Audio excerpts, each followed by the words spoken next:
नमस्कार. टॉप जी के क्वेश्चन्स. ठोसेघर धबधबा कोणत्या जिल्ह्यात आहे? सातारा. कोल्हापूर जवळील प्रसिद्ध धबधबा कोणता आहे? रंकाळा धबधबा.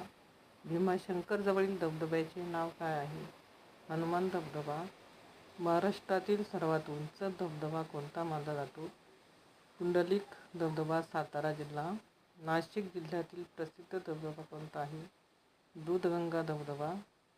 अंबरनाथ जवळील प्रसिद्ध धबधबा कोणता आहे? बारवी धबधबा. महाराष्ट्रातील कोकण भागातील प्रसिद्ध धबधबा कोणता आहे? सावंतवाडीचा नांदगाव धबधबा. मुरलीजवळील प्रसिद्ध धबधबा कोणता आहे? देवकुंड धबधबा. माथेरानजवळील प्रसिद्ध धबधबा कोणता आहे?